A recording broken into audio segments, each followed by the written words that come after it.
¿Qué tal? ¿Cómo están? Acción Urbana nuevamente para hacer de Buenos Aires la ciudad que todos y todas queremos, una ciudad más buena, una ciudad más linda, una ciudad más verde, una ciudad más inclusiva y más humana fundamentalmente. Pero en el día de hoy estamos muy contentos y contentas porque empiezan las vacaciones, tenemos a los chicos en casa, a nuestros adolescentes, preadolescentes en mi caso, así que bueno, espero que no cambien la televisión en este momento que sale mamá, pero fundamentalmente desearles a todos los chicos unas muy buenas vacaciones. Y bueno, trabajar hoy un tema que no es ajeno a nuestras preocupaciones cotidianas y a nuestro trabajo de tantos años, las mujeres en el poder de las mujeres, y bueno, hacer una evaluación de estos años de democracia y en particular de esta década ganada, de los avances para las mujeres a nivel nacional y fundamentalmente de nuestra intención de la década por ganar en la ciudad de Buenos Aires y cuáles serían las propuestas y cuál es la agenda pendiente en la ciudad de Buenos Aires para las mujeres. Vamos con nuestras invitadas de hoy.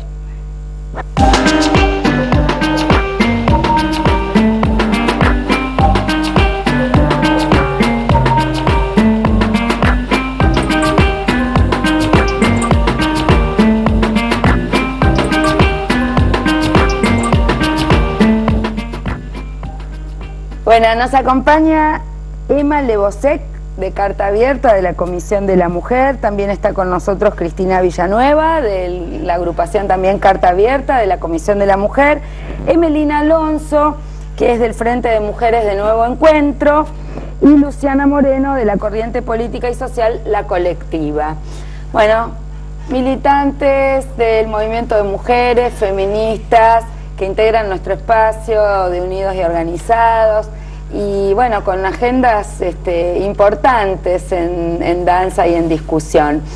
¿Cuál es la evaluación que hacen ustedes de esta década ganada a nivel nacional en temas que tienen que ver con el género y la igualdad entre varones y mujeres? Bueno, nosotras el balance es más que positivo, creemos que fueron 10 años de avance, de participación de las mujeres en distintos espacios que hemos podido conquistar, de leyes sancionadas de las que fuimos protagonistas todas y todos, y sobre todo creo que lo que más nos llena de orgullo a las mujeres que queremos y que creemos en la política es tener una presidenta que hoy puede comandar el país y que puede llevar adelante las políticas que nosotras queremos y que nosotros queremos para más igualdad y más justicia en este país. ¿Cuáles son los hitos fundamentales? ¿Cuáles son las leyes a las que hacemos referencia, las políticas públicas que le cambiaron la vida en algo a las mujeres, por lo menos? Sí, sin duda, en estos 10 años se han sancionado múltiples normas que tienen que ver con mejorar la vida de las mujeres, mejorar la vida de distintos colectivos que forman, bueno, del colectivo LGTBI. Por eso es muy importante, por ejemplo, la ley de matrimonio igualitario, la ley de identidad de género, bueno, las recientemente sancionada también ley de fertilización asistida, y después un montón de políticas que se han dado desde la gestión que tienen que ver con tomar medidas en cuanto a la violencia de género, también la ley contra la violencia contra las mujeres, pero las medidas que se han tomado desde el Ejecutivo, la conformación de un organismo como la CONSAVIR, que tiene que evaluar cuáles deberían ser las sanciones en aquellos distintos casos de violencia contra las mujeres. Bueno, digo, una infinidad de normas, incluso, por ejemplo, el protocolo de actuación en casos de aborto no punible del Ministerio de Salud, que es un protocolo que está vigente, que es una resolución ministerial y que sirve y de hecho ha sido adoptada por muchas provincias en este momento, lamentablemente, como sabemos, no en el ámbito de la ciudad, donde está aún vigente una norma del Ejecutivo muy restrictiva, pero en el ámbito nacional tenemos un protocolo que verdaderamente recepta los estándares internacionales en materia de derechos humanos y de derechos de las mujeres en el acceso a los abortos no punibles. Digo, hay un montón de normas. Algo que a mí me gusta siempre recordar es que cuando comienza el gobierno de Néstor Kirchner,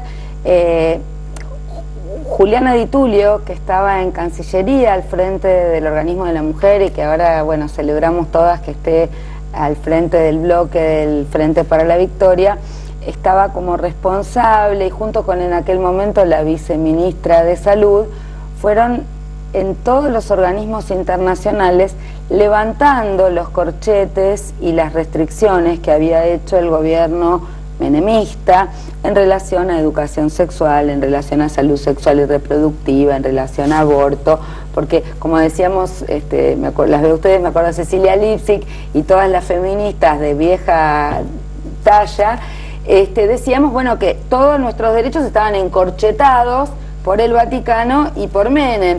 Y recuerdo que silenciosa, pero sostenidamente, el gobierno de Néstor fue barriendo con esos prejuicios y pudiendo volver a poner los derechos sexuales y reproductivos en la agenda pública, no solamente en el ámbito nacional, sino también internacional.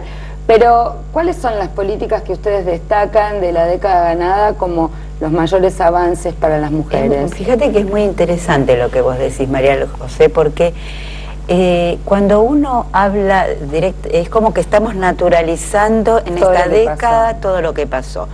Pero si uno se ubica un poco, 10 años atrás, yo recuerdo que estábamos pensando en que en los hospitales no les daban anticonceptivos en forma gratuita a las mujeres y sobre todo a las adolescentes.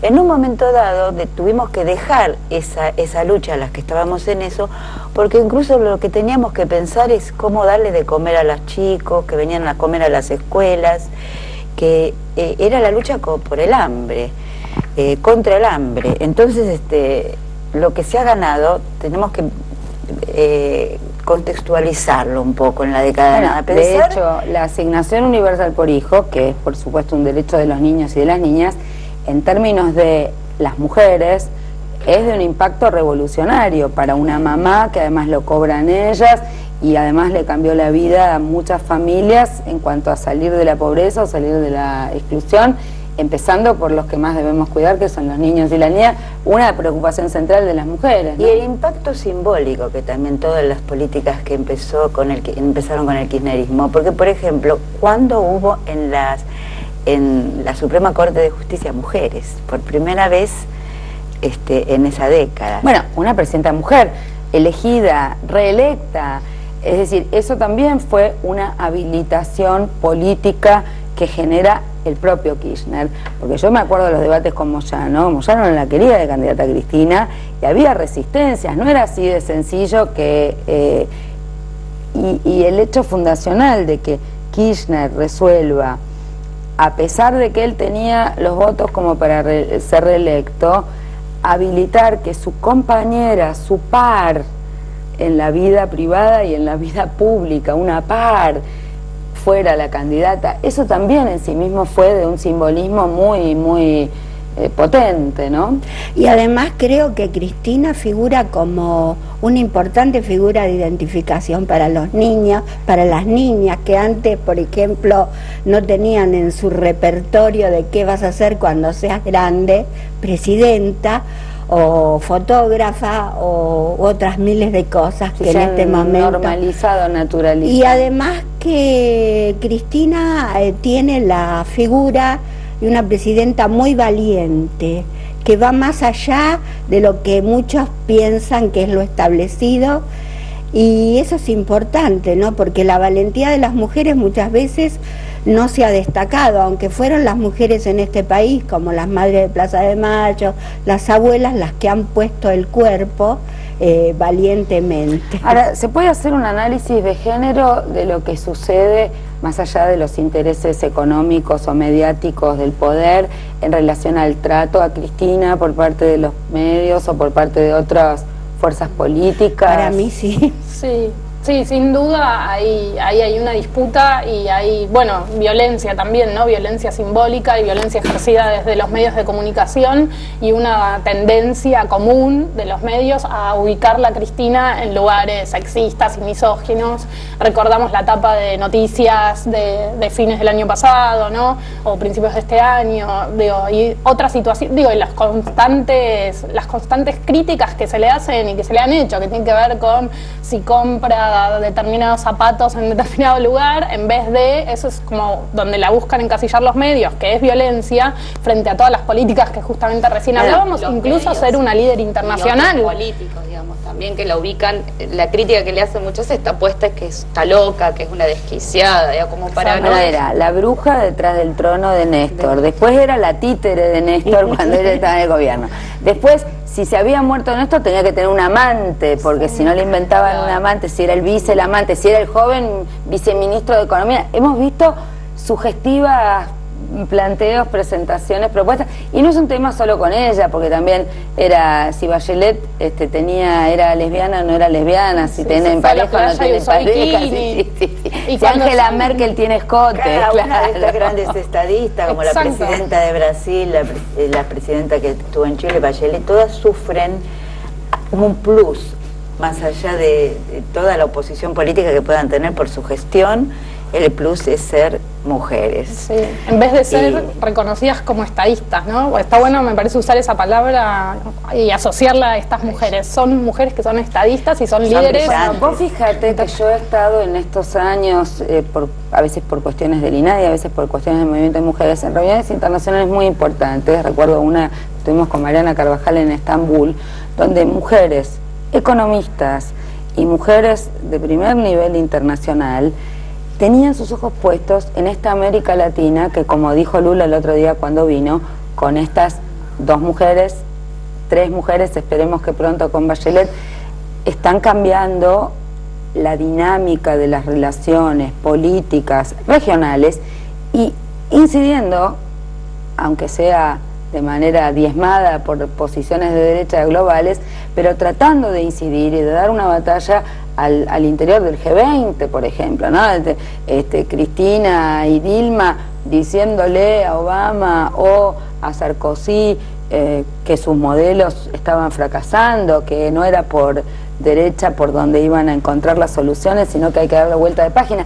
Eso es validado y realmente visto con mucho interés por los países más remotos del planeta, y sin embargo cuando vemos un diario local o cuando vemos a otras lideresas de la oposición, parece que no hubiera ni siquiera este fair play que hay entre los varones, entre una fuerza política y otra, ¿no? Sí, eso es y Cristina tiene una gran desventaja, que además de ser brillante, inteligente, una estadista, es femenina, es muy bonita y es femenina, y la van a cuestionar también porque se arregla por lo que se pone, por lo que se... Pero ella, lo más interesante es cómo se planta, porque lo que vos decías recién, en los grandes eventos internacionales, en el G20, en las Naciones Unidas, defendiendo las Malvinas, como lo defiende ella, siempre por el lado pacífico, porque tiene esa impronta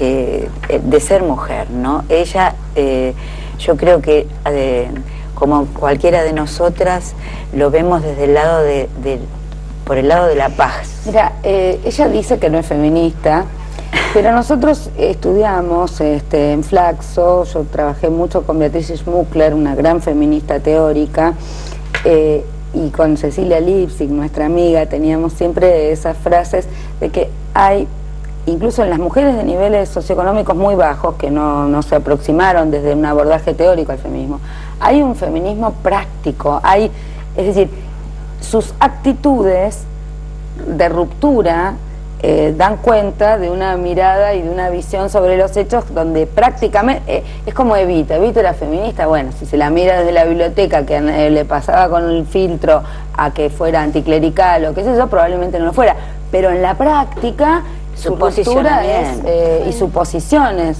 fundamentalmente. Combatir la desigualdad es una práctica feminista también. Digo, que nuestras presidentas combatan la desigualdad, y recién pensaba en las medidas y pensaba en esa medida que para mí también fue muy valiente, que fue jubilar a las amas de casa en un momento de crisis económica y que había que ubicar a una parte de la sociedad que había quedado afuera en los 90 y en todo lo que fue la etapa del 2001. Y las trabajadoras en casas particulares, que es un gesto donde realmente es hacer visible lo que estaba invisible.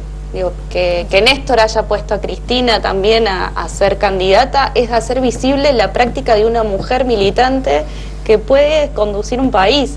Me parece que en estos años es algo que decía Marta Dillon, es que nosotros empezamos a ver que lo imposible podía ser posible y poner visibilidad a lo que antes estaba invisibilizado ya es una transformación importantísima. Bueno, pero no quiero que nos vayamos de punto de ver qué nos falta, porque nosotros también podemos mirar el vaso que está lleno y la parte que está vacía, y tenemos utopías, y ustedes son jóvenes y seguramente van a tener que concretar muchas de las cosas que ahora digamos en esta mesa. Y también no quisiera dejar de sacar el eje de, en este contexto, la disonancia de la ciudad de Buenos Aires, que va en sentido inverso. Así que, por favor, ¿qué nos falta a nivel nacional para hacer primero nuestra autocrítica y después poder criticar a los otros? Bueno, a nivel nacional para nosotros lo que nos falta es la ley de legalización de la interrupción voluntaria del embarazo, que bueno, que es una ley que está en el Congreso, que es una ley que nosotras seguimos militando, que seguimos instalando el debate en la sociedad, que es una ley que para nosotras es justicia social, porque todas abortamos, porque las mujeres abortamos en este país, es una realidad, y porque hay que sacar de la clandestinidad a esas mujeres que deciden interrumpir el embarazo, y que en su mayoría la desigualdad está dada porque las que mueren son mujeres pobres, que no tienen acceso a un aborto seguro, cuando un montón de nosotras sí lo tenemos. Y ahí por ahí las compañeras de Nuevo Encuentro vienen haciendo una experiencia de este aborto que claro, esto es muy interesante, porque a mí me enseñaron que la política no es solamente los discursos, las campañas o lo que uno vota, sino que además, aunque uno a veces no tiene todo el poder para hacer lo que quiere desde el poder, construye poder cuando acumula con las prácticas alternativas. Entonces es muy interesante este trabajo que están haciendo ustedes con esta consejería. Sí, exacto. Nosotras estamos convencidas de que ahí falta como todo un trabajo de concientización y de acción política de todas las mujeres que estamos dentro del campo nacional y popular y que somos militantes de este proyecto y que creemos que el aborto se tiene que despenalizar, de trabajar para lo que hoy le estamos diciendo, sacar del closet al aborto. Porque más allá de todas las discusiones que se han dado en los últimos años sobre este tema, es cierto que igual sigue siendo tabú, es cierto que pese a que miles de mujeres abortan por año en nuestro país, aún, digo, pasan en todas estas cuestiones que Luli recién comentaba, que tienen que ver con, que incluso a veces la llevan a la muerte. Entonces lo que nosotras decidimos hacer, hace varios años venimos dándonos distintos debates políticos y trabajando junto a una agrupación que se llama Lesbianas y Feministas por la Descriminalización del Aborto, que ellas hace años dan por teléfono información sobre aborto seguro con pastillas, fue decidir que esa información la teníamos que dar en nuestros locales partidarios. Porque esa es justamente una forma de poner el aborto, no solo que las mujeres, y hay el efecto concreto de que puedan acceder a la información y abortar de manera segura con pastillas, sino poner al aborto en la esfera pública. ¿Y qué lugar más público y más, cercano a la política que nuestros locales partidarios? Así que por eso decidimos empezar a abrir esas consejerías acá en la Ciudad de Buenos Aires. Ya tenemos abiertos tres consejerías, los lunes, martes y jueves, de 18:30 a 21:30 en los locales. Que en realidad esto es lo que nosotras decimos que debe ser una tarea del Estado, y que debe ser el Estado en los hospitales, en los centros de salud, el que pueda dar esta información, porque esta información es pública, está en la página web de la Organización Mundial de la Salud.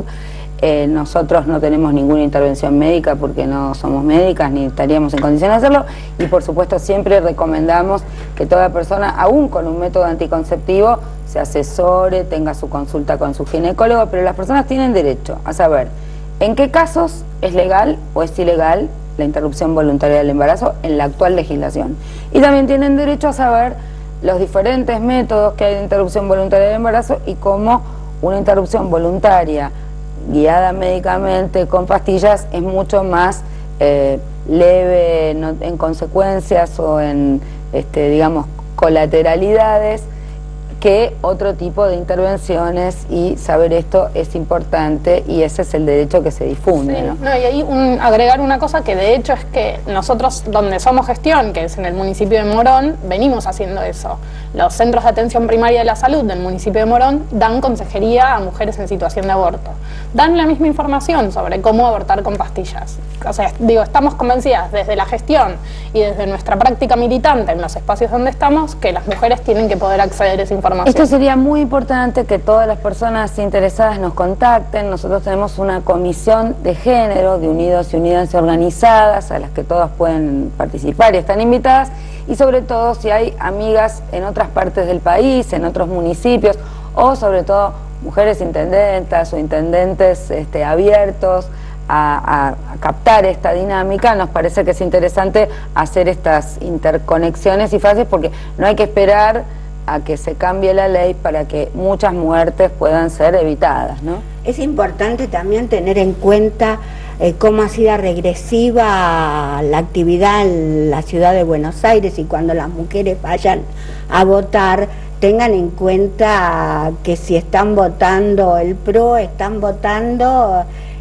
en contra de sus derechos prácticamente, porque ha sido muy difícil la ley de educación sexual, siempre ponen impedimentos para no se cumple la ley en la ciudad, lisa y llanamente. Entonces, cuando las mujeres voten en la ciudad, que sean conscientes de eso, me parece muy importante. Bueno, nosotros yo presido la Comisión de Igualdad en la legislatura y hacemos informes periódicos. Ya directamente el PRO no está participando en los informes.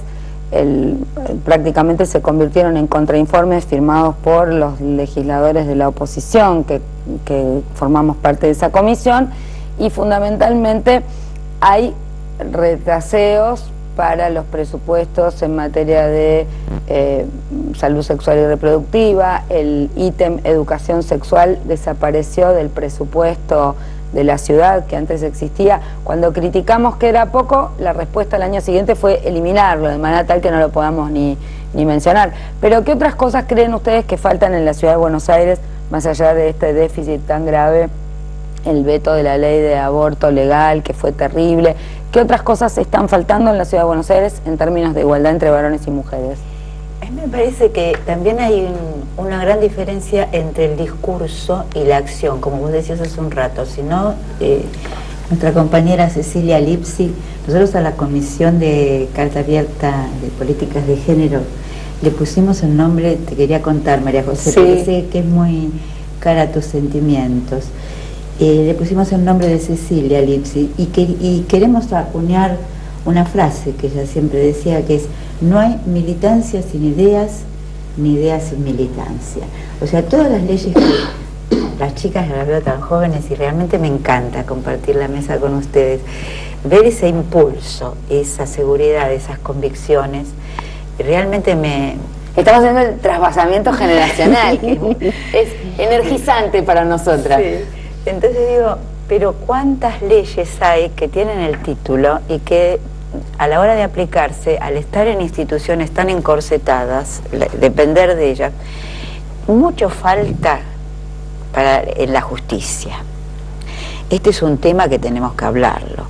Falta que el Poder Judicial se democratice y falta que deje de ser misógino, porque si no, todas las cosas que suceden con los feminicidios, con la violencia de género, se resuelven tan mal, llegan tan tarde, que las mujeres siempre están en riesgo. Entonces, mucho de lo que falta tiene que ver también con cosas que están legalizadas pero que no se aplican, no se implementan las leyes. Y cuánto trabajo tenemos nosotros en todo esto, como el trabajo que estaba diciendo la compañera, ¿no? Que desde los lugares políticos del Nuevo Encuentro están haciendo trabajos que le corresponderían al Estado. Y bueno, el tema de la educación sexual integral en las escuelas, ¿por qué no se aplica? Las mujeres... bloqueo ideológico con el tema, no hay manera de penetrar pedidos de informe, no hay presupuesto. Yo creo que es muy grave esta visión, es como una intromisión eclesiástica muy fuerte en este... Sí, porque por un lado tenés una década ganada, que es la que estábamos hablando hace un rato, con todas las leyes, con toda la cantidad de cosas que a veces se están naturalizando de tanto que avanzamos, porque nosotros no tenemos que pensar de dónde venimos. Hace 10 años atrás, ¿de qué temas hablábamos las mujeres? ¿Y de qué temas estamos hablando ahora?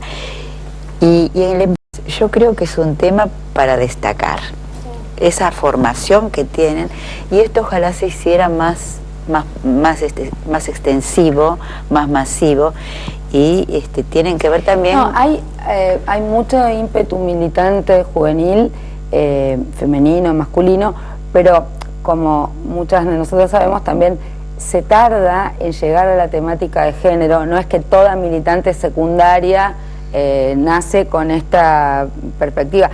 Hay muchas que son hijas de madres feministas o hijos de madres feministas que lo tienen claro, pero después esto se va aprendiendo con los sinsabores de la vida, ¿no? Sí, en mi caso, por ejemplo, fue así. No fui una militante feminista de toda la vida. Hice todo un proceso para darme cuenta de... Digo, me parece ahí que hay muchas compañeras también, y ni que hablar los compañeros, aunque algunos hoy por hoy tienen bastante más perspectiva que antes. Hay un proceso que hay que atravesar de... Digo, hay una idea de que como ganamos muchos derechos, sobre todo esta última década, hay más igualdad. Y es cierto que la hay porque, digo, ha habido estas transformaciones. Eso no ha cambiado del todo culturalmente a nuestra sociedad.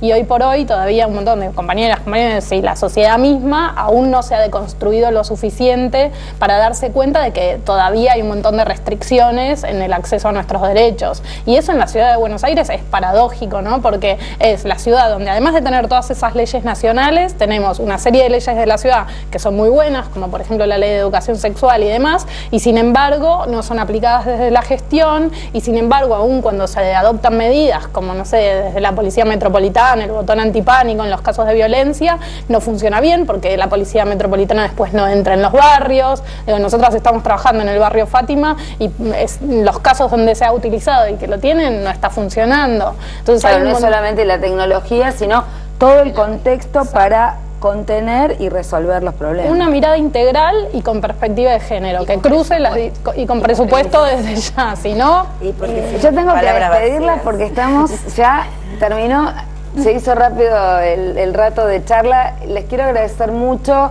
por supuesto hay muchos temas para tocar, y para nosotros siempre la agenda de género es fundamental en este programa, así que bueno, las incentivamos a las que nos están viendo a que participen, a que estos cambios y transformaciones no se dan mágicamente o por la voluntad de una presidenta o por la voluntad de un parlamento, sino que se construyen desde abajo, se construyen participando en el sindicato, se construyen participando en una organización social o política o en una organización de mujeres, así que la agenda de todo esto está abierta para ustedes, para que aquel tema que les preocupe les orientemos y les ayudemos a encontrar un lugar de participación.